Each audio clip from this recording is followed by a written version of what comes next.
Baltic everyone, it's me again, Penny.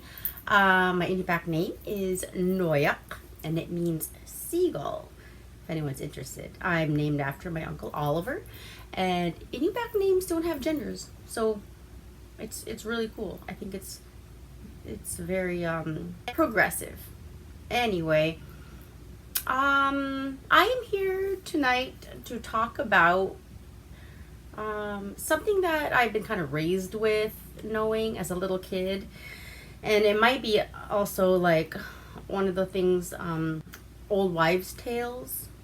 It could be that. We don't know. Who knows?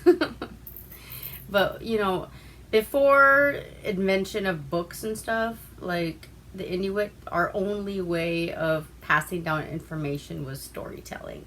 And so one of the biggest myths, I guess you can say, was the little people.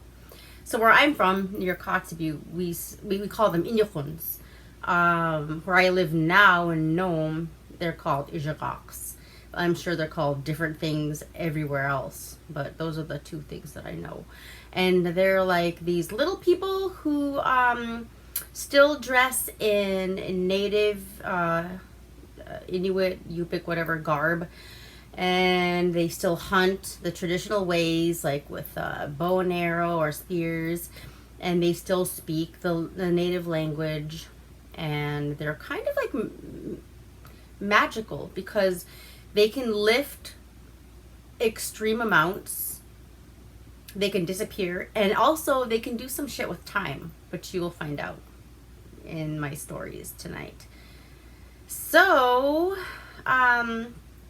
some of the stories I'll be talking about, this book, Lore of the Inupiaq, in it they call these little guys elves, which I guess you can, there's whatever. You can call them elves, I guess. And then a story by Alaska, Village to Village, which was published on April 2017. And they have a story called The Hunting Party, which I'm going to start off with, which I thought was very interesting. But before that, things that I have known about them personally growing up was because we had a fish camp, so we would spend, there was a regular camp, and then there was fish camp, where we would go out as kids with our, families. And instead of like a log cabin or a regular cabin like we would have year round, it was no, not a tarp. What is it called? Like a canvas tent, and it was usually white, and it was just fashioned together with sticks and the tarp, and we'd all there'd be a little stove in there, and we'd spend almost the whole summer in there catching fish in the net and cutting them up and making food for the winter.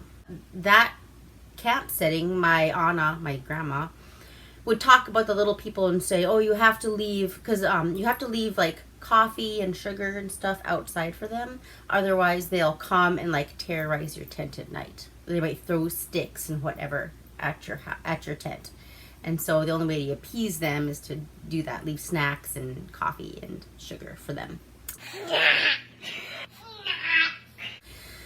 I personally have never experienced it, but it kind of, they're like, oh, don't go out at night and don't stay out too late, you're gonna upset the Inyokuns. So in Shaktoolik, it was unanimous in its abject fear of the little people. It was the first time I'd encountered anything more than lightheartedness, and it shocked me. People clearly took this subject seriously, and I found myself wondering why other communities hadn't exuded the same gravity around this subject. The unanimous belief in Shaktoolik was that anyone who caught sight of the little people would go missing for at least a year. Supposedly, these poor souls spent the year underground in captivity and occasionally never come back. Some people I spoke with were convinced that the missing ones were eaten or enslaved. Others believed they're enjoying life among the little people and now peacefully live with them underground. Another story that I heard was the pilots, because we have bush pilots that would come and transport goods or people, from camp to camp or to village. And sometimes when they're flying over like herds of caribou, they could see on the tundra like a caribou on its side, but it's moving fast. And it was said that it was inyukuns holding them and like transporting them back to their place. And yeah, that's a little creepy. This next story is the one from Kivalina, which is one of the villages around Kotzebue. It's called The Hunting Party. A local man I was working with told me how his uncle had been hunting with a friend. Let's call them Eugene and Cameron. These two native Alaskan hunters were described as being excellent marksmen and exceptionally talented at navigating the hazards of untamed expanses. They'd been tracking a big caribou herd for a while and eventually caught up with them in a mountainous valley. The duo walked into the valley, leaving their four-wheelers behind so as not to spook the caribou with engine noises, and four-wheelers are ATVs. There, in the center of the valley, the placid beasts grazed on tundra scrub, like moss. They eat a lot of the moss that grows on the tundra. Eugene and Cameron climbed a little ways up the western side of the valley, crossing some rolling elevation, and kept losing and regaining sight of the herd while they got within range. It was late afternoon, and the western sun illuminated the valley and east side of the closing mountains. The hunters were in the chilly shadows and moved silently. Eugene and Cameron got a good vantage point to select their targets. Using binoculars, Eugene scoped out the herd while Cameron took a quick moment for a smoke. Despite the remote location, Eugene spotted a curiosity: a trio of hunters on the far side of the valley. They killed and were cleaning a massive bull, or so it seemed. Something was off, though, and Eugene pointed this out to Cameron, who stopped smoking immediately to take a look. Cameron pulled out his rifle and zeroed the powerful scope on the three hunters. He quickly realized why the scene was so perplexing. The trio wore traditional indigenous clothing, handmade from hides and lacking any of the trappings now common among modern native Alaskans. So the villagers have long since taken up like Carhartts, muck boots, bunny boots, extra toughs, Cabela's as their gear of choice. It was stressed upon that no one wears the old garb nowadays, except for ceremonies and holidays, and especially not to hunt. Like, you'll see them like at, AFN, Alaskan Federation of Natives in Anchorage, which is the big thing that happens in Anchorage, where all people get together and talk about, issues and whatnot, and do dances and sell things. And it's a really big thing for natives in Alaska. That happens usually in October. And that's usually the time that you will see traditional garb. And you barely ever see it worn like in this situation, like to actual hunt and stuff. Other anomalies were quickly apparent. There were no guns in sight, and these hunters' bodily proportions were askew. Big heads with short bodies and commensurate arms and legs, but clearly muscular. All of a sudden, one of the hunters stopped his task and looked up from the caribou. His hand shot up with his index finger pointed at the sky. The other two stopped too and looked at their companion expectantly.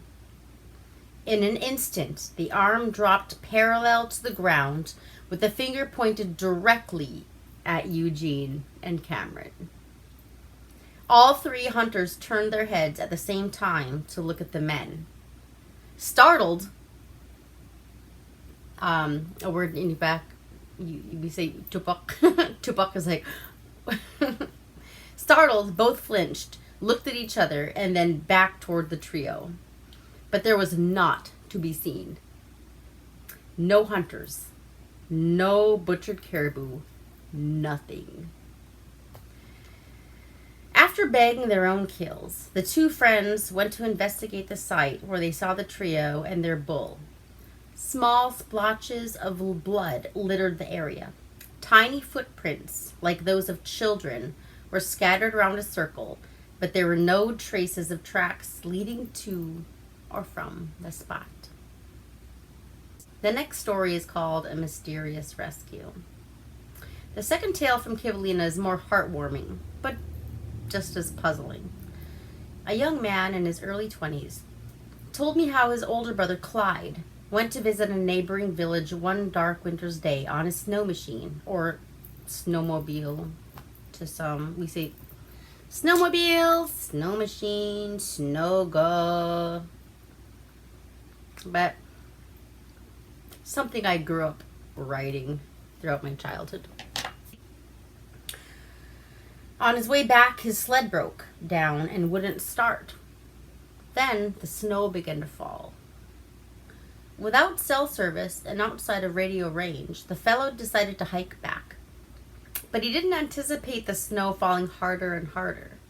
Eventually, he got turned around as temperature and visibility dropped dramatically. And that's how Alaska weather is. It gives no fucks. It can turn from a hot, beautiful summer's day to a hurricane or whatever, Typhoon Merbach in a second. It doesn't give no shits. Unprepared for their conditions, hopelessness threatened to consume Clyde, but he stubbornly struggled onward through thickening snow. As fatigue set in, an unseen piece of debris under the white blanket of snow tripped him, and Clyde struggled to remain upright in hard-packed snow. And that's something people don't realize. Like, snow, when it comes down, usually when snow falls, it's warmer in the air, and it's heavy. It's very heavy. In attempting to regain balance, he slipped down a steep snowdrift and his feet flew out from under him. The back of Clyde's head thumped hard and he lost consciousness.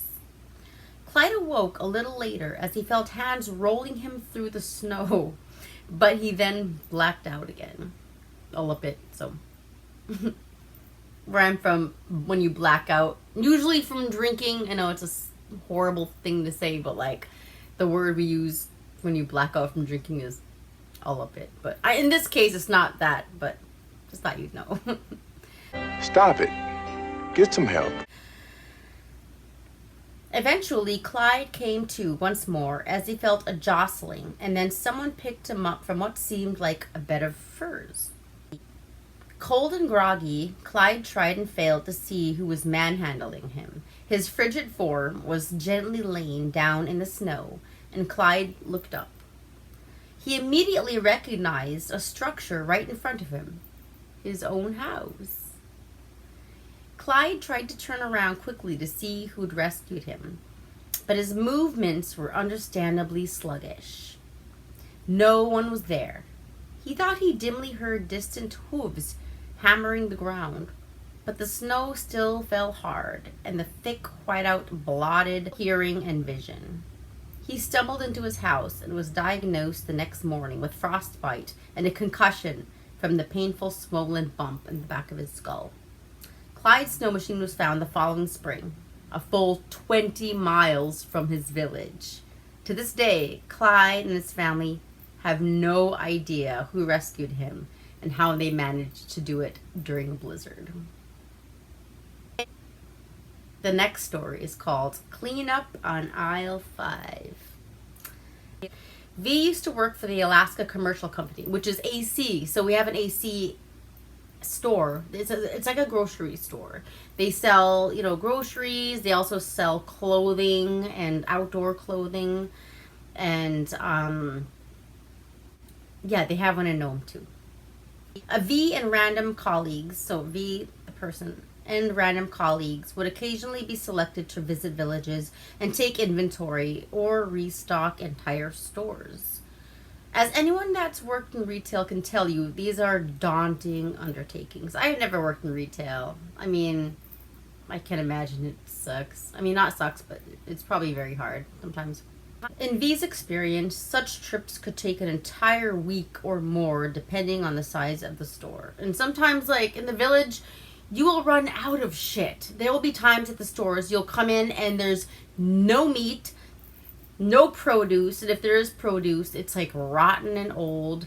The shelves are fucking bare, and it's because it's been a while since they got their last shipment of new things. We have to get shit from like the lower 48, which we call, you know, everything but Alaska, because we're freaking Canada, you know, pretending to be the US. I'm sorry, but we're not the US. We're the freak state, us in Hawaii, and we both like spam for some reason. I don't know, but yes, we have to wait for all this shit to come in, and the post office shit takes forever too. So everyone's like, oh, Amazon, but no, we can wait weeks for Amazon shit to come. Anyway, in V's experience, such trips could take an entire week or more, depending on the size of the store. In most villages, there are no B&Bs, like bread and breakfasts, or hotels for visitors. So like if you go to the village, sometimes we do, you know, like in my job, we have to go to the villages. You have to stay at the hospital or the high school, like, or with some really nice people who are willing to take you in. And there in the villages, there are a lot of nice people that are willing to take you in. They just love visitors. You come and they're just like waiting, waiting for people to come, because there's, you know, life in the village is small. You barely see anybody, and when you do, it's like exciting. And I know I've lived in villages.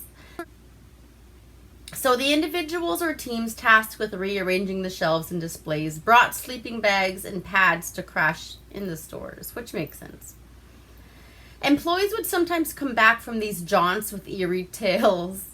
Alarm systems frequently going off in the middle of the night for no apparent reason.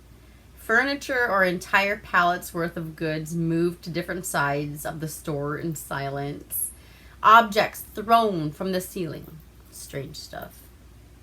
One colleague, Glenn, shared a particularly mysterious experience. V described Glenn as quiet, polite, and assiduous, almost to a fault. But he was darn good at his job, utilizing his diligence to set stores in pristine order.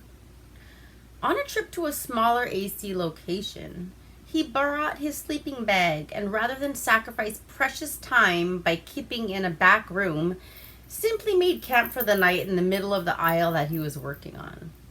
As Glenn drifted off, he recalled a distinctly unsettling sensation, as though someone was watching him. Sleep eventually came, but was loudly interrupted by a resounding smacking noise, as if someone had just dropped a book from a tall height. Glenn sat bolt upright as the sound echoed throughout the store. Grabbing his flashlight, Glenn peered toward the front of the store and then turned around to look behind him. What he saw was as inexplicable as it was disturbing. Loaves of bread had been stacked into a pyramid a few feet away from where Glenn slept. The pyramid was perfectly formed and tidy, and the aisle Glenn had been working on held no bread. Nope, the bread aisle was all the way on the other end of the store. Scared and nervous, Glenn turned on all the lights and checked the store's security. The doors were all locked, windows bolted, and alarm still on. Nothing was broken, and there were no signs of anyone else in the store. True to his meticulous nature, Glenn took each loaf of bread back to the correct aisle and stocked them accordingly. He's just like, oh, this shit's normal. Okay. I'm still getting paid by the hour, hopefully. And back in the village, you know, you get paid a lot. I'm not lying. Like, one of the reasons I moved back to the village from living in Anchorage. You get paid a lot more. Unnerved and bleary. Bleary? Is that a word? Blurry? Bleary? Unnerved and bleary, Glenn shut off the lights, settled back into his sleeping bag, and lay awake for what seemed like hours.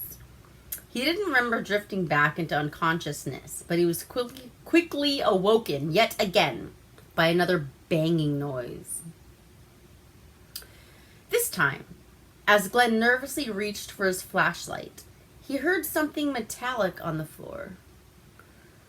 Springing up just as he turned on the flashlight, the beam illuminated a can of soup that was rolling towards him. It stopped at his feet.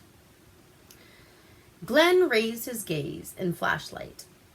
Where the bread pyramid once stood, a wall of soup cans was now erected from one side of the aisle to the other. Even more peculiar, the wall stood exactly at Glenn's height. And then another baffling realization struck him. This aisle had no cans. Someone or something had hauled the cans from an aisle near the bread shelves.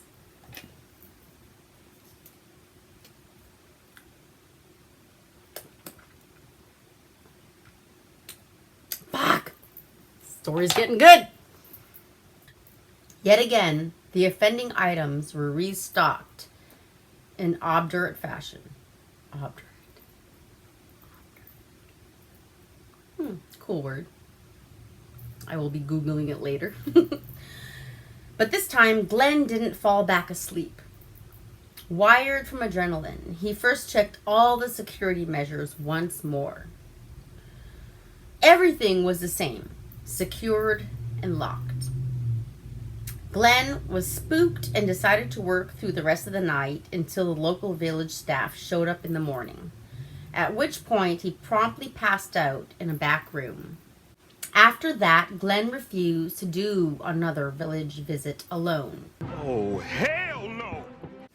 And the AC powers that be enacted a buddy system policy for its employees tasked with such work.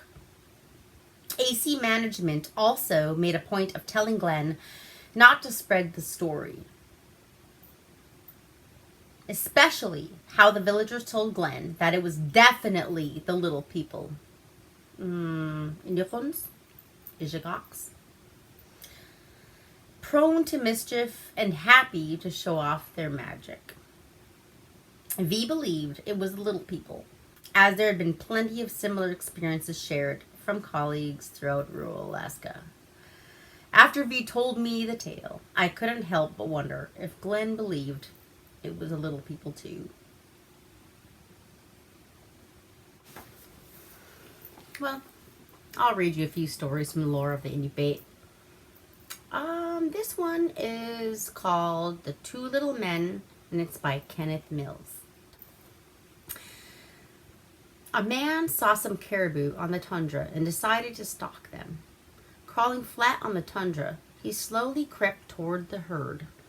Even though he was within range, for some reason or other, he could not get off a shot. Although some of the caribou were resting on their haunches, the man was not able to get closer to any of them. Suddenly, for no apparent reason, one of the caribou collapsed.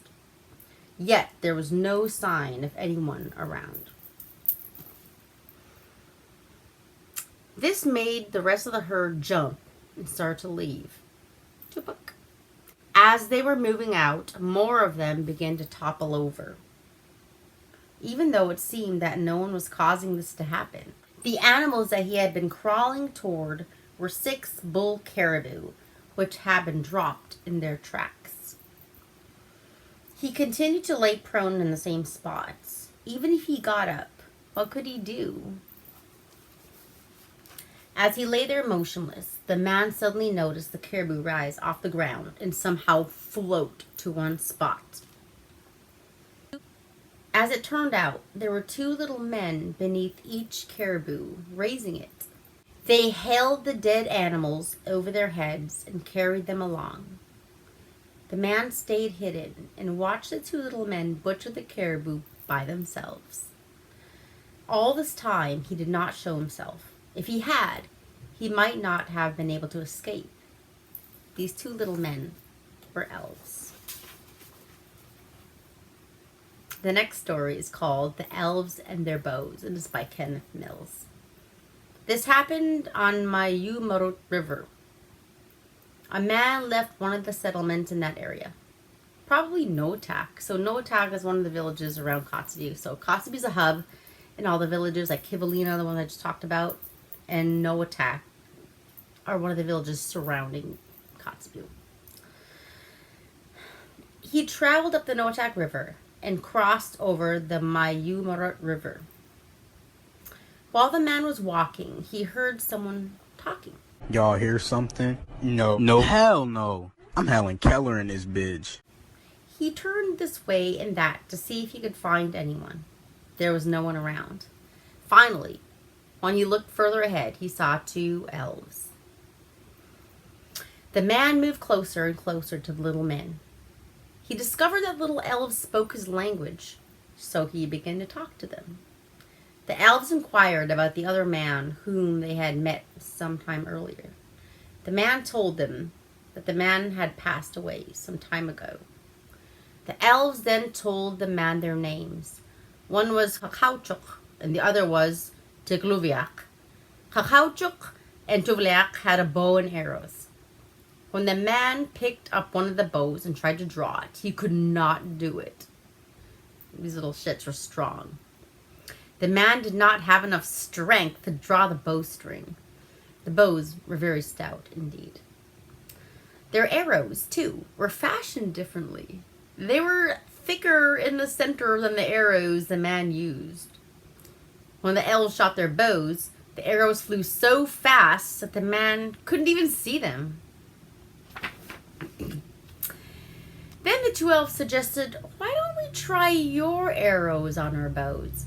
So he let them. A hush fell over the group. When the elves released the arrows, they shattered into 3 pieces in mid-air. No one knows why the elves' bows were so strong. I know that the arrows, which we used when I was young, did not break easily. But when the elves shot our arrows, they just shattered. Those arrows had to be traveling at lightning speed to shatter like that when the elves shot them. The elves told the man that they could bring him to a place high above the Mayumarut River. They told him, however, that there was a rich and powerful elf chieftain over there who had lost his daughter. For that reason, vengeance lurked in his mind. This is the reason the 2 elves, when all was said and done, did not take him up there. Alright, those are my stories of the Inuchuns, or if you live in Nome, Ijagaks. I've heard some stories about, there was a guy, I can't remember where, like around Point Hope or Point Lay. He like came upon a couple of them and he had tried to talk to them, but they spoke in Inupiaq. But one of them, he could tell, looked more mixed, like he was mixed with white, and he was the only one that could speak in English. And so he was able to communicate with this guy and just letting him know why they were there. And I wish I knew the rest of the story so I could tell you, because it was very interesting. But if I could, I will look for it and I'll tell you. But those are the stories right now of the Inuchuns, and they're very interesting. Strong little guys wearing regular traditional clothing, and they speak only the native language. And they're like magic. They can like fucking lift heavy ass shit and can fuck with time. Alright. Anyways, I hope you all had a good Halloween, and I will see you soon. Bye.